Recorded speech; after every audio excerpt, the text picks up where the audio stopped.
औज़ुबिल्लाहि मिनाश-शाइतानिर-रजीम बिस्मिल्लाहिर-रहमानिर-रहीम।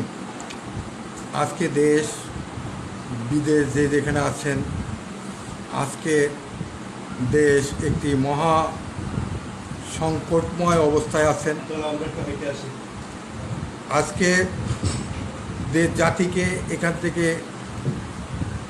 উত্তোলনের জন্য, যে জাতিকে এখান থেকে বাঁচার জন্য আমাদের দুশ্মনদেরকে প্রথম চিহ্নিত করতে হবে, তারপর আমাদের সামনের দিকে অগ্রসর হতে হবে। আজকে আমরা দুশ্মনদেরকে চেয়ারে বসায় রেখে আমরা যদি সংস্করণ করি, এ জাতির ভাগ্যের কোনো পরিবর্তন আসবে না। আজকে প্রথম একটা জিনিস করতে হবে, সেটা হলো সেই 70-এর ভারতীয় প্রশাসন যারা আছেন তাদেরকে দেখে দেখে বহিষ্কার করতে হবে। 2,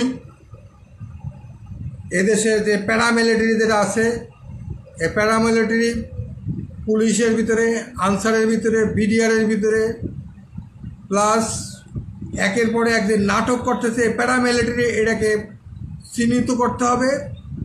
চিহ্নিত করে আগে দুশ্মনকে চিহ্নিত করতে হবে, তারপর অর্থে কে দেশপ্রেম আছে আর কে দেশপ্রেম নাই। আজকে তত্ত্বাবধান সরকার যারা আছেন তাদেরকে এদেশের তরুণ, ছাত্র, কৃষক, শ্রমিক, মেহনতি মানুষ সবাই তাকে একটি দায়িত্ব দিয়েছেন। আপনাদেরকে দায়িত্ব দিয়েছে যে আপনারা এই দেশটাকে সুন্দর একটি ফেয়ার নির্বাচন করার জন্য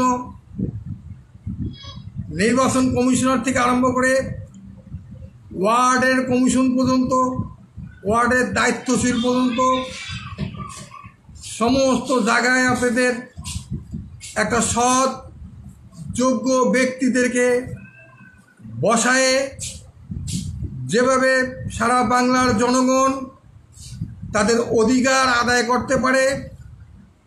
অধিকার হলো একটি ভোট, আমার ভোট আমি দেব, যাকে ইচ্ছা তাকে দেব, দেশ গড়ার শপথ নিব, আপনাদের সংসদে পাঠাবো। সংসদে গিয়ে তখন হলো কে কার দাবি আছে, কত হাজার দাবি আছে, পুলিশের কি দাবি, অমকের দাবি, আউটসোর্সিংয়ের দাবি, যত দাবি আছে সমস্ত দাবি সংসদে বসে সব কিছু ফয়সালা হবে। আজকে 15 বছর গেল, একটা লোকও কেউ কিছু কথা কইতে পারেন না। বুর্জোয়ার মতন আমরা সবাই শিকল দিয়ে মুখে তালা লেগে সবাই ঘরে ঘুমাইছি। আজকে কিছু ছাত্র রক্ত দেওয়ার জন্য আল্লাহ পাক আমাদেরকে দান করেছে। এ দেশের কিছু মানুষের কথা বলার জন্য আজকে কি হচ্ছে, একের পর এক ষড়যন্ত্র। আজকে সেই 15 বছর নেই যদি আপনারা এই ষড়যন্ত্র যদি আবার আপনারা শুরু করেন বিভিন্ন ব্যক্তি দিয়ে, আমি মনে করব তত্ত্বাবধায়ক সরকারের কাছে একটি আহ্বান জানাবো, আপনারা এদের চিহ্নিত করুন। যারা রাস্তায় যারা আন্দোলন করবে তাদের প্রত্যেককে আপনারা চিহ্নিত করুন। চিহ্নিত করে সেই 4 তারিখ 5 তারিখের মামলার ভিতরে প্রত্যেকের আসামি করে দিয়ে দেবেন। এরা তখন যারা আন্দোলন করবে মনে করতে হবে তারা আওয়ামী লীগের লোক। আজকে আমার ভারতে পানি দিয়ে বানবাসী সমস্ত লোক মারা যাচ্ছে আর তারা সচিবালয়ে ঘেরাও করতেছে। আজকে 1 বছরের জন্য সারা বাংলাদেশের সমস্ত দাবি দেওয়াকে বন্ধ করে দিতে হবে। কোনো দাবি দেওয়া নাই। দাবি দেওয়া একটা, এদেশের যত প্রশাসনিক কাঠামো আছে আপনাদের যে যে দায়িত্ব আছেন সেই দায়িত্বটাকে ডেভেলপমেন্ট করেন। প্রত্যেকটা মন্ত্রণালয়ের দায়িত্ব আপনারা ফেয়ার করেন, জনগণের আস্থা তৈরি করেন। কিভাবে জনগণ আপনাদের আস্থা রাখবে সেইটা আপনারা করেন। আপনাদের দায়িত্ব হলো মন্ত্রণালয় সাজানোর দায়িত্ব, আপনাদের দায়িত্ব হলো 18 কোটি জনগণের মুখে হাসি ফোটানোর দায়িত্ব। আজকে ভারত পানি ছাড়ছে, আপনারা সেইটা চাইনিজদের সাথে বসেন, বসে আপনারা একটা সিদ্ধান্ত নেন যে কিভাবে আমরা বেড়িবাদ দিব, কিভাবে আমরা কি করব, সেটা একটা করতে পারেন, করে সামনের দিকে অগ্রসর হতে পারেন। আপনাদের দায়িত্ব না অমুকের চাকরি দিয়ে অমুকের করেন, কিন্তু দেখতে হবে 1 থেকে 7 পর্যন্ত আপনার যারা ছিল 15 বছর মনে করেন না যে আপনি আজকে দিয়ে কালকে আপনি তাদের চলে যাবে। তারা 1 থেকে 5 পর্যন্ত 7 পর্যন্ত তারা সিরিয়াল দিচ্ছে, তাদেরকে আপনি করবেন কি? এখানে সৎ লোকদেরকে এখন সবাইকে সাধারণ ক্ষমার দৃষ্টিতে দেখে যারা দেশ প্রেম আছেন সবাইকে নিয়ে এখন আমাকে দেশ গঠন করতে হবে, সেদিকে আমাদের আগাইতে হবে। তারপরেও যদি কেউ না মানে তাহলে তাদেরকে মনে করতে হবে সেই শেখ হাসিনার দোসর। এবং প্রত্যেকের থেকে এই যে তারা 18 কোটি টাকা লোন নিয়েছে, ঋণ নিছে, এখন 11 কোটি টাকা লুটপাট করছে, সেই লুটপাটের হিস্সা হিসাবে তাদের বিরুদ্ধে প্রত্যেকের বিরুদ্ধে একটা করে মামলা দিয়ে ইনশাল্লাহ তাদের থেকে সে টাকা আদায় করবেন যারা আন্দোলন করবে। আন্দোলনকারী ভাইদের কাছে বলতে চাই, আপনারা যারা আন্দোলন করতেছেন আপনাদের যত দাবি দেওয়া আছে প্রত্যেক মন্ত্রণালয় আপনারা লিখিতভাবে তাদেরকে দেন। যখন তত্ত্বাবধায়ক সরকার একটা নির্বাচিত সরকারের কাছে ক্ষমতা হস্তান্তর করবে তখন আপনাদের সকল দায় দাবি তারা ফয়সালা করবে। এখন কোনো মতে তাদেরকে ডিস্টার্ব করবেন না, দেশকে ডিস্টার্ব করবেন না। আজকে আমরা রাজপথে, আজকে 45 বছর রাজপথে, 2002 থেকে আমরা রাজপথে, যখন আমরা 12,000 কোটি টাকা রাজপথে যখন একা একা চিলাইছি তখন কোথায় ছিলেন আপনারা এই আন্দোলনারা?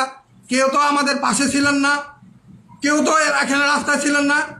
আজকে যে হিন্দুর বাড়িতে যে মুসলমানদের ঋণ দিতেছে, তারা যে আজকে ত্রাণ দিতেছে, কই একবার তো কর না যে মুসলমান বাড়িতে কেন হিন্দুরা যে মুসলমান বাড়িতে তারা করতেছে, মসজিদে কেন মুসলমান বাড়িতে তাদের জায়গা দিচ্ছে, একবার তো তারা আপনি বলেন না।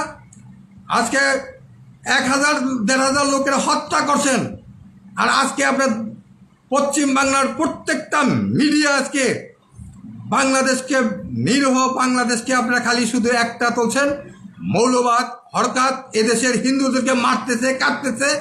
আপনাদের এই কাহিনী তো আজকের না, এই কাহিনী তো সেই আপনার সেই এরশাদের থেকে আরম্ভ করা, 81 সাল থেকে এরশাদের সময় আপনারা রায়েট করাইছেন, তারপর থেকে আপনাদের সেই বুলি সে এখনও শেষ হয় না। এই বুলি কবে শেষ হবে? আপনারা খালি কথায় কথায় মৌলবাদ, কথায় কথায় এদেশের মানুষকে আপনারা একের পরে এক আপনারা করতেছেন। এইটা আদরে করবেন না। মেহরবানি করে আপনারা দেশকে ভালোবাসেন, এদেশের সাধারণ 18 কোটি মানুষকে ভালোবাসুন, তাদের উন্নয়ন করুন।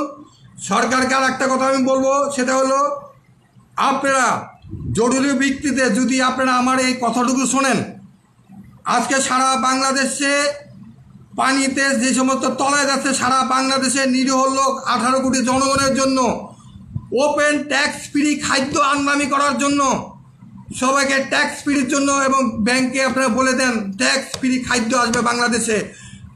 ইন্ডিয়া থেকে দরকার নাই, সারা ওয়ার্ল্ডে যেখানে খাদ্য আছে সেখান থেকে অ্যাডভান্স খাদ্য আনেন।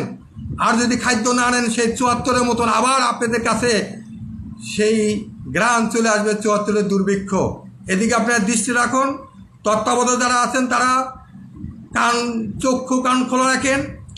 এবং আজকে সেনাবাহিনী যারা আছেন তাদেরকে আমি অনুরোধ করব, মেহরবানি করে আপনারা একটা বছরের জন্য সারা বাংলাদেশে আপনারা গ্রামে গঞ্জ থেকে আরম্ভ করে প্রত্যেক উপজেলা, থানা, জেলা এবং প্রত্যেকটা বিভাগীয় শহরে আপনাদের মেহরবানি করে সৎ সেনাবাহিনীকে দিয়ে এবং প্রয়োজন পড়লে রিটায়ার্ড পার্সন সেনাবাহিনীদেরকে দিয়ে আজকে এই পুলিশদেরকে আপনার এদেশের নতুন প্রজন্মকে একটি দেশ সাজায় যান। আপনাদের সারা জীবনের জন্য মানুষ আপনাকে ছিলট জানাবে এবং আপনাদের নাম স্বর্ণের অক্ষরে রাখবে। তাই আসুন আমরা ঐক্যবদ্ধভাবে আমরা দেশ গড়ি, শপথ নেই। এবং প্রবাসী ভাইদেরকে আমরা আশা করব, প্রবাসী ভাইদেরকে আপনারা সম্মান করুন এবং তাদের জন্য দৃষ্টি রাখুন, তাদের ফ্যামিলিদের জন্য আপনারা দৃষ্টি রাখুন। এবং সারা বাংলার যারা তত্ত্বাবধায়ক সরকারের যে সমস্ত ছাত্ররা আছেন, আজকে ছাত্রদের 1 বছর এখন সুন্দরভাবে তাদেরকে ক্লাস করার জন্য সুন্দরভাবে ক্লাস করতে দিন, তাদের পড়ালেখার দিকে মন দিন। এবং যারা লিয়াজো কমিটি যে সমস্ত ছেলেরা আছে, এই সমস্ত ছেলেদেরকে হেফাজত করুন। যে কোনো দুষ্কৃতিকারীর এই সমস্ত ছেলেদেরকে আপনি একা পাইলে কি করবে জানি না, এদেরকে হেফাজত করুন এবং হেফাজত করার দায়িত্ব আপনাদের। যাতে আমাদের দেশের সম্পদগুলি যাতে নষ্ট না হয়, এদিকে আপনারা দৃষ্টি রাখবেন। আসুন আমরা করি এবং মিডিয়া জগৎটাকে আপনারা ফ্রি করুন। আসুন সুন্দরভাবে সাংবাদিকরা লেখালেখি করুন এবং দেশ জাতির পাশে থাকুন। আসুন বানবাসীর পাশে আমরা যে যা শক্তি আছে, সমস্ত বিভিন্ন দল আছে, ইসলামী দল আছে, হেফাজত আছে, ওই যে আপনাকে বিভিন্ন দলের লোকেরা ওইখানে যে রিং দিতেছে, তত্ত্বাবধায়ক সঙ্গে তাদের সহযোগিতা করুন। আপনাদের ওখানে কানের দরকার নেই এবং কীভাবে ডেভেলপমেন্ট করবেন সেদিকে আপনারা আগান। আসুন আমরা শপথ নিই। আসসালামু আলাইকুম ওয়া রাহমাতুল্লাহি ওয়া বারাকাতুহু।